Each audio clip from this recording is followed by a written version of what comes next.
You are watching QTV and time now for the news. Here are the headlines. If we The can Zambia get Police one Command of the has provinces- suspended all the these 4 provinces traffic in police China, officers who we're were talking found of with over the minimum 2,000 is 50 million kwacha people in bribes at per an illegal province. roadblock in So you can Lusaka. imagine one South of the Africa ones, has I banned can't the say import much of about it, Zambian but, pure honey with immediate effect. Honorable Minister and I met Forum for Democracy and with our Development team. We FDD met, President a Edith team that Nawaki came has from this charged province, that China, the introduction of the about 4 13-way weeks ago. tariff on And we were internet-based talking calls about them is providing illegal. 5 scholarships a year. And now is the news Eastern in province. detail. In The police command has moved swiftly to suspend the 4 traffic police officers of Lusaka's Matero police station who were caught mounting an illegal roadblock and extorting money from traffic offenders by Lusaka Province Minister Boma Nsambo. The suspension of the 4 officers, namely Sergeant Laban Walia, Sergeant Charity Zuze, Constables Moses Chinga and Mukea Chibesa, is with immediate effect. Inspector General of Police Kakoma Kanganja says this should serve as a warning to all other officers in the system that the police command will not support any corrupt activities among officers. He says the conduct of the 4 suspended police officers is shameful and an embarrassment to the Zambia police. Mr. Kanganja says any misconduct involving police officers will not be taken lightly and that his command will ensure that all those involved are dealt with in accordance with the law.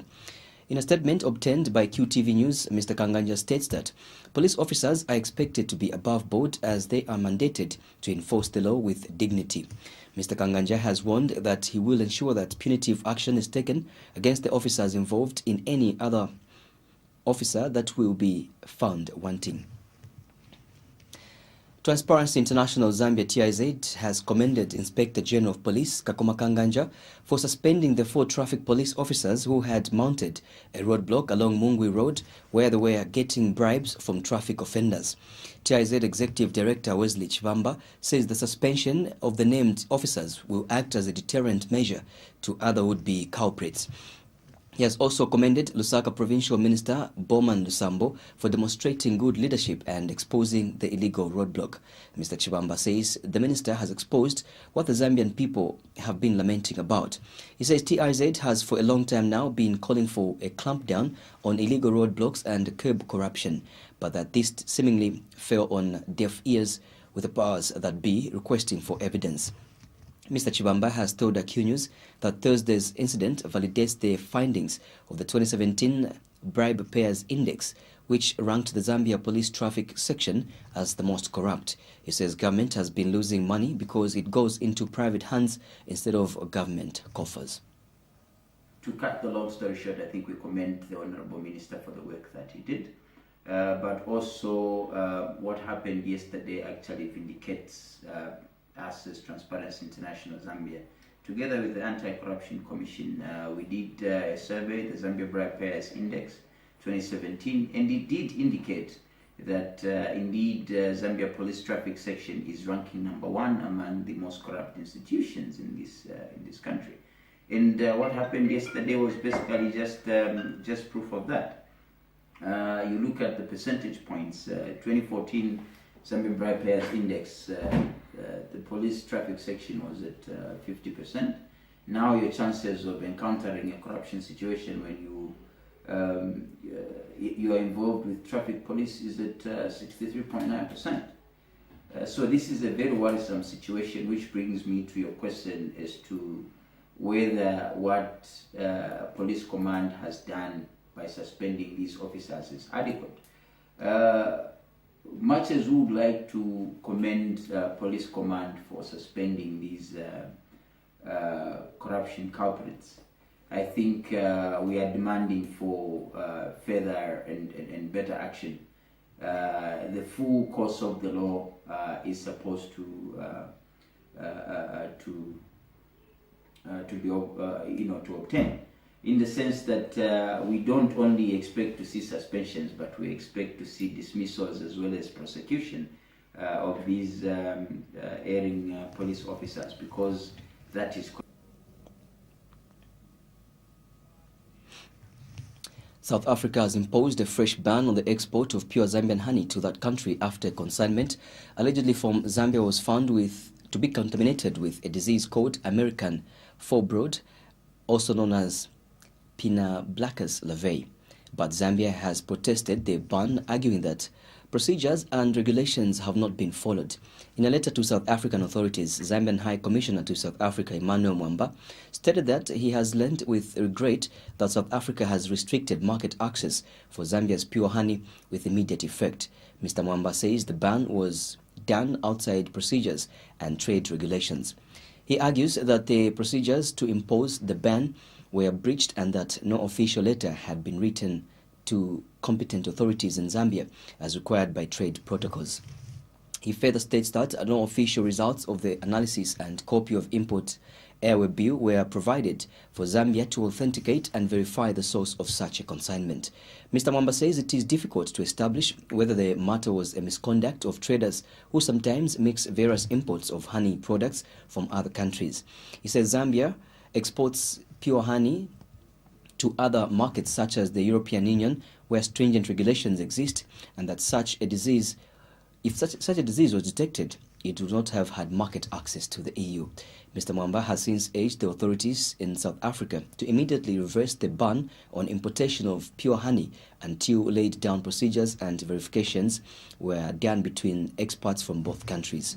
In a letter written to South African importers of pure Zambian honey, the authorities stated that audit samples from a consignment from a farm called Musonda Chitalu and a forest fruit detected Painabulacus larvae.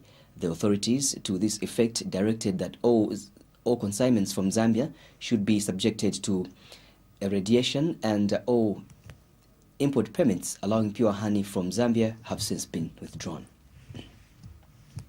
Forum for Democracy and Development FDD President Edith Nawakwi has charged that the introduction of the 13 ngwe per day tariff on internet-based phone calls by government is outright theft from the people.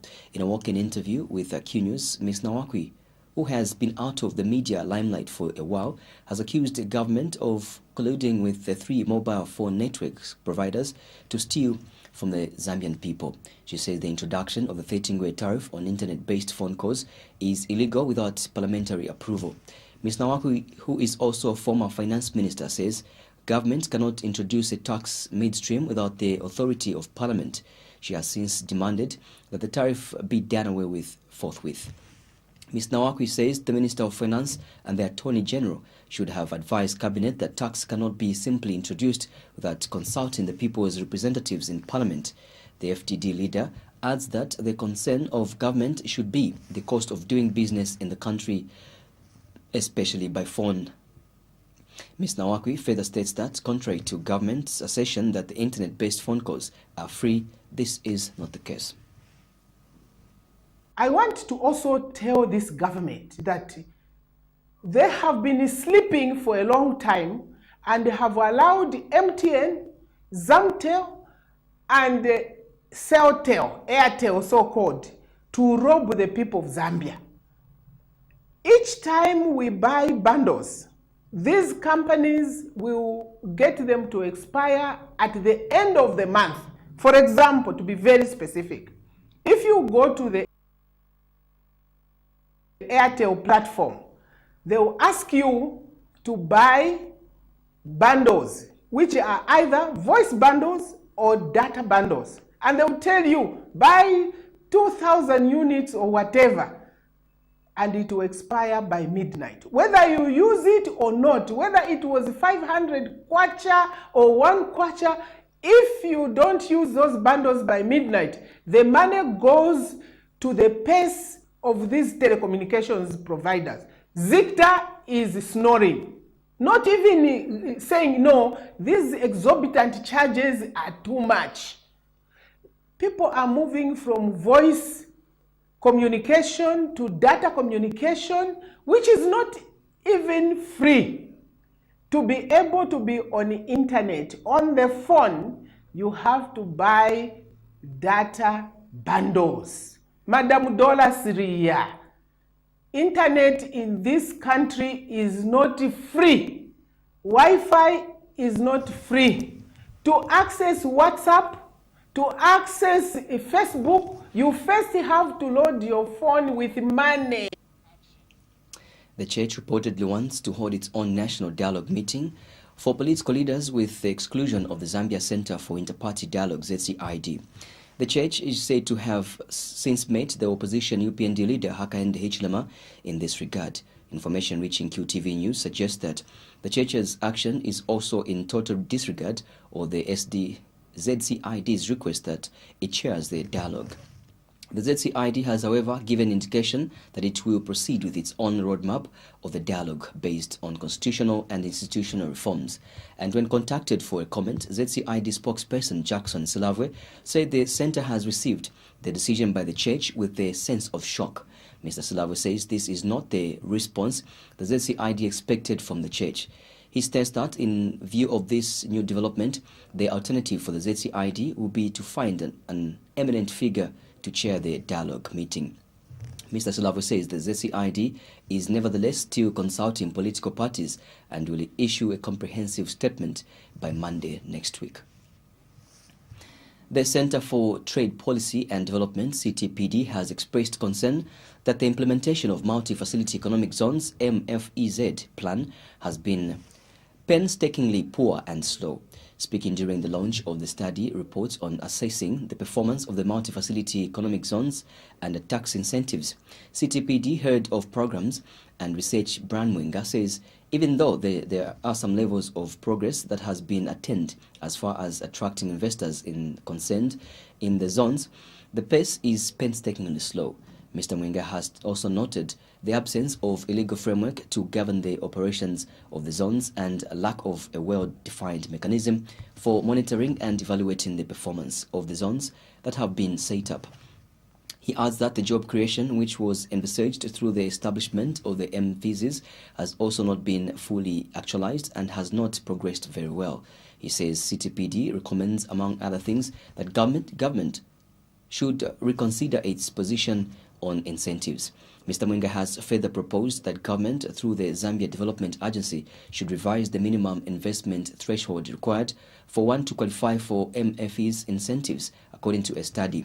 Local Zambian entrepreneurs are almost absent from the MFEs due to a number of challenges, prominent among them being the prohibitive threshold of $500,000 required for one to qualify for fiscal incentives offered.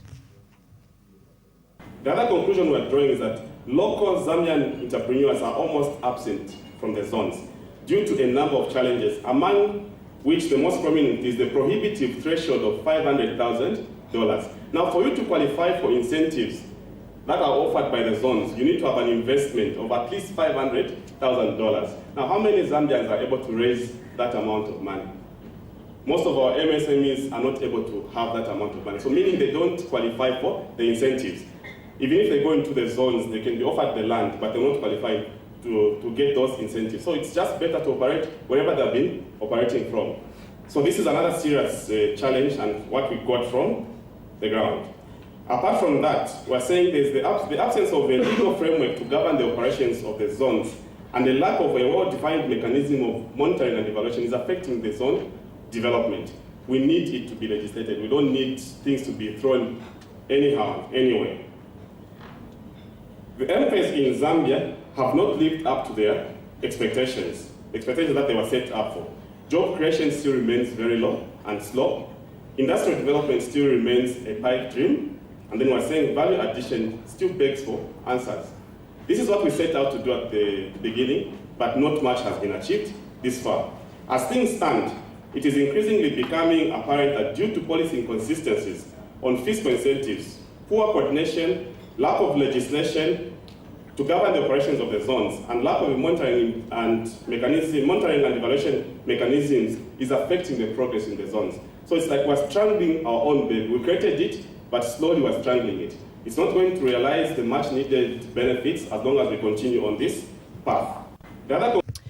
Speaking earlier, CTPD Board Chairperson Pamela Chisanga urged government to revisit tax incentives in order to improve the system and ensure that it is transparent and fair. So that we can make rich multinationals, more richer. So our strategy for income redistribution in terms of taxes is very lopsided in that it's redistribution of taxes or money from the poor to those who already have.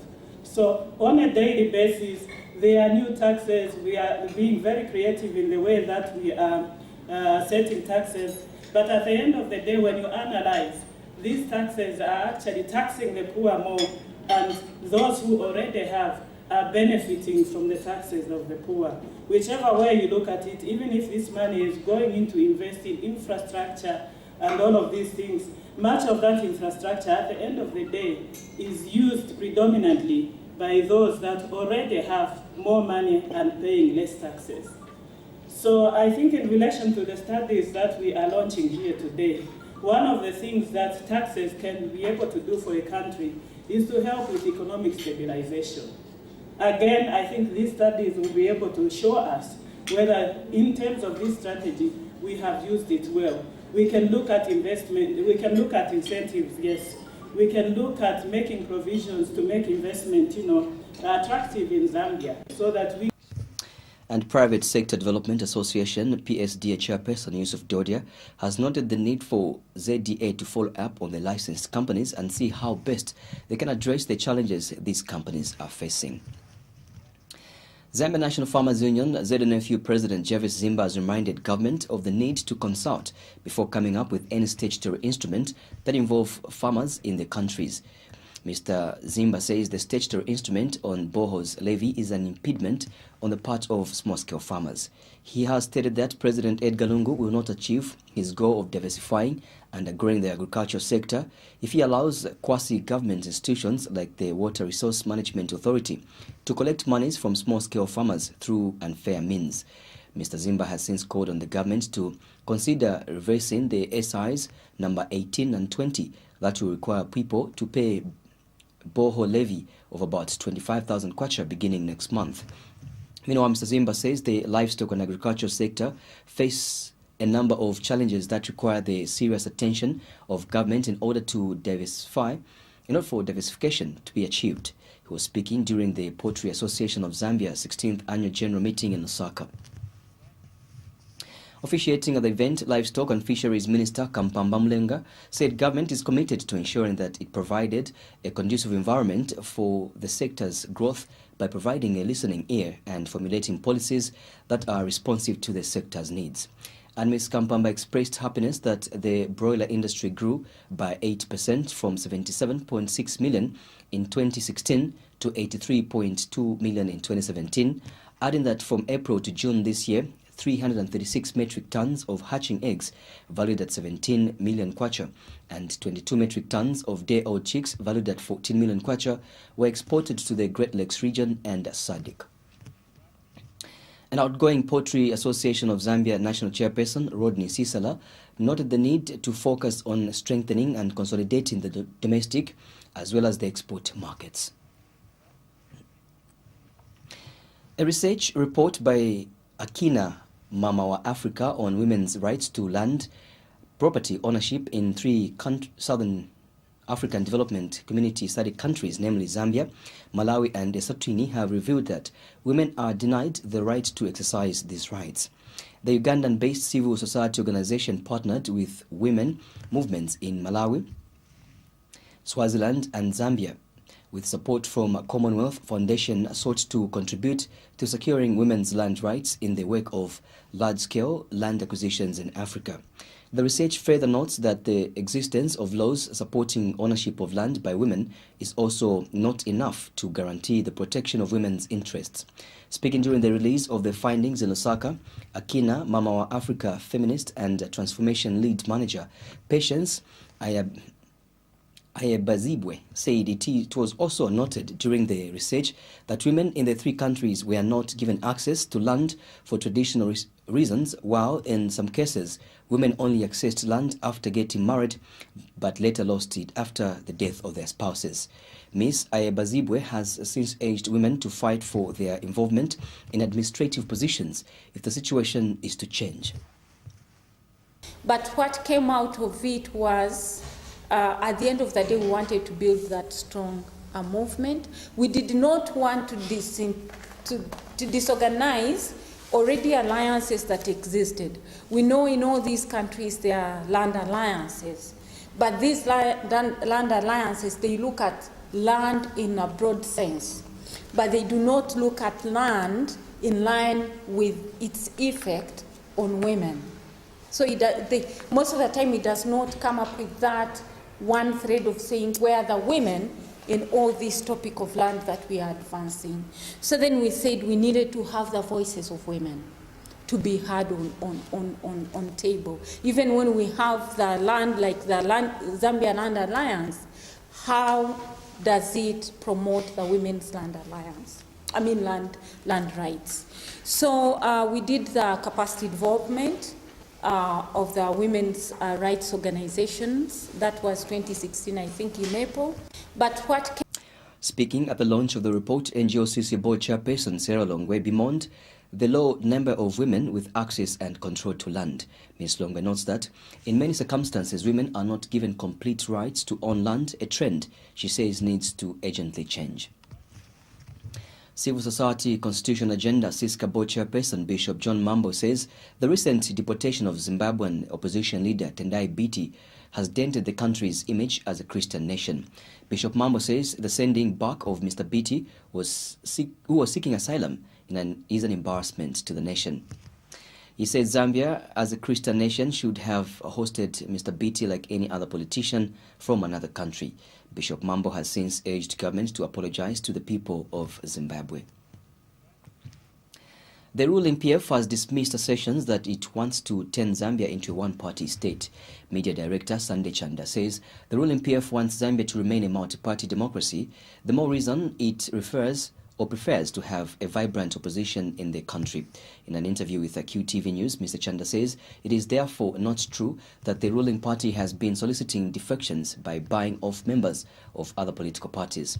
Mr. Chanda has wondered where his party can get the money to spend on buying all those that are joining from the opposition parties. He says the truth of the matter is that political parties such as the UPND have suffered defections recently, are only failing to inspire their members. Mr. Chanda says the ruling PF has demonstrated that its democratic credentials are by far better than any other political party in Zambia.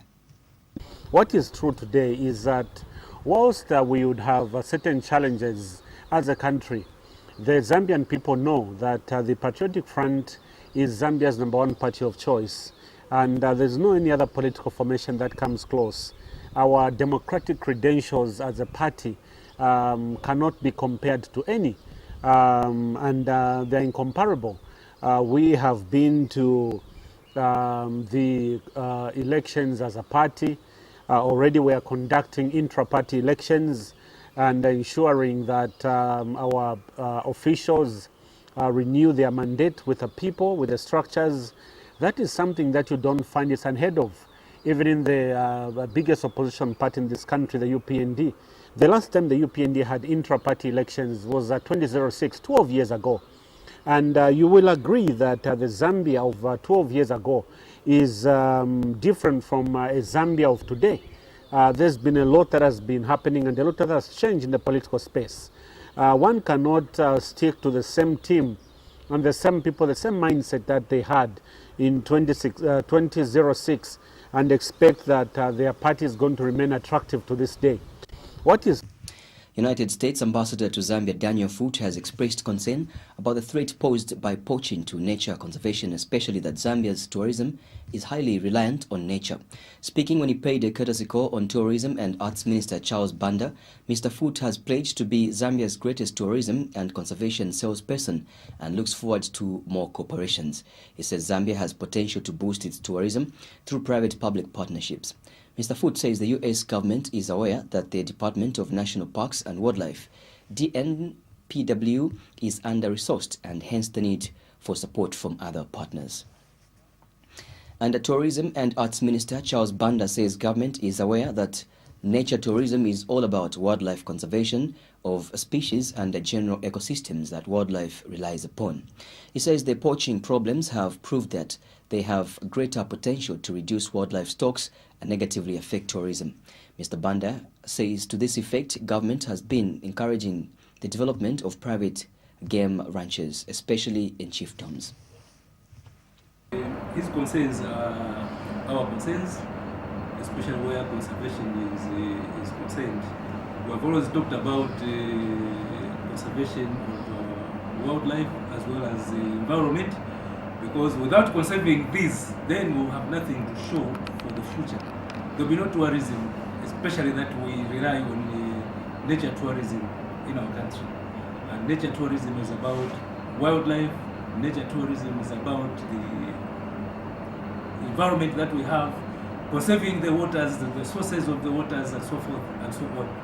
So principally, this is what we have been talking about as government, right from the president, cabinet, ministers, and everybody else.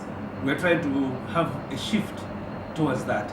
And I'm sure that our success will be the cooperation that we're going to have even with our cooperating partners, where the ambassador and everybody else comes in. We're very open to this type of cooperation, which is going to actually help us to ensure that we reduce or eradicate vices such as poaching, because it's through poaching that we might lose much of that which we have as a wildlife.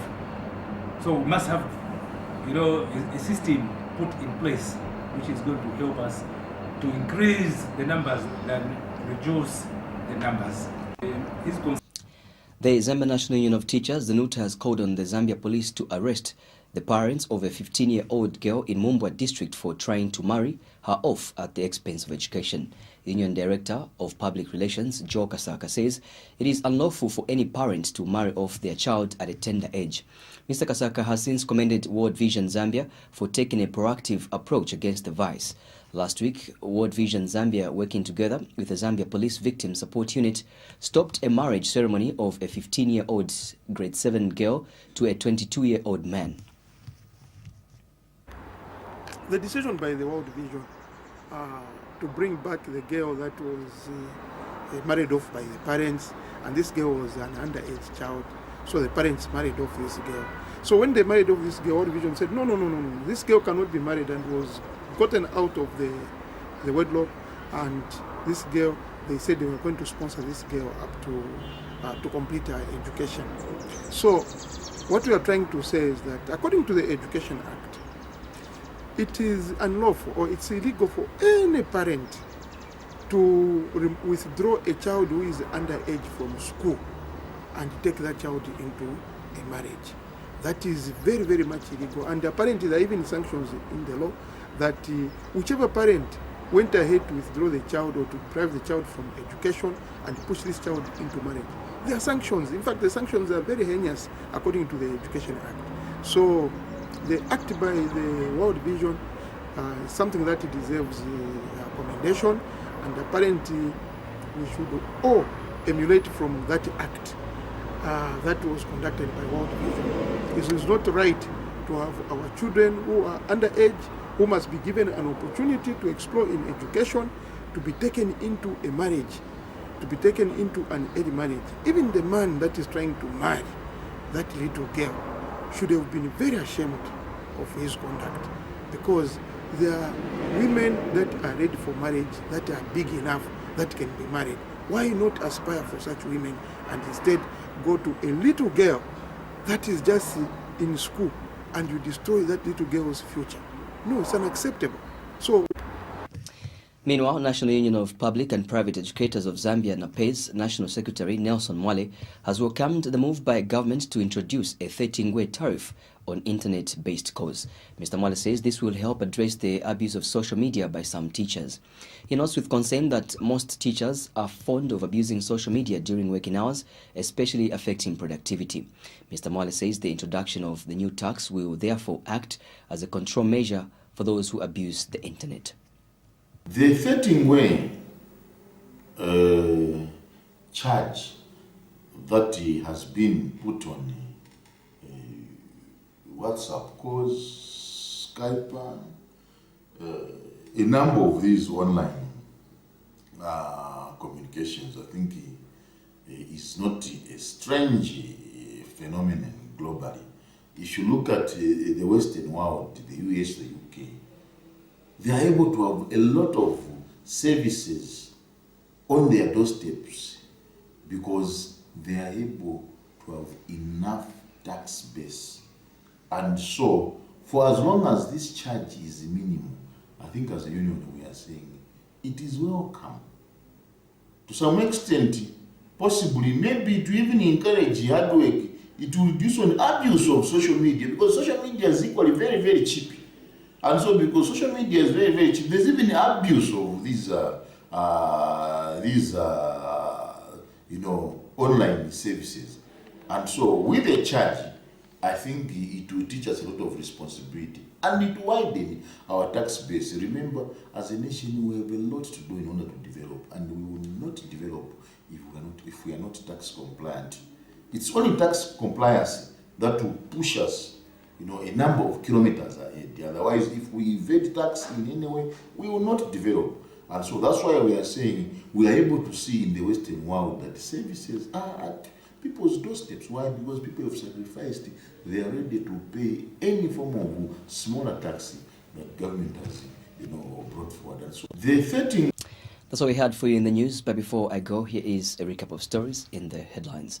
The Zambia Police Command has suspended the 4 traffic police officers who were found with over 2,000 kwacha in bribes at an illegal roadblock in Lusaka. South Africa has banned the import of Zambian pure honey with immediate effect. And Forum for Democracy and Development, FDD President Edith Nawaki, has charged that the introduction of the 13-way tariff on internet-based calls is illegal. That's the news. Bye-bye. God bless. What we call routine maintenance.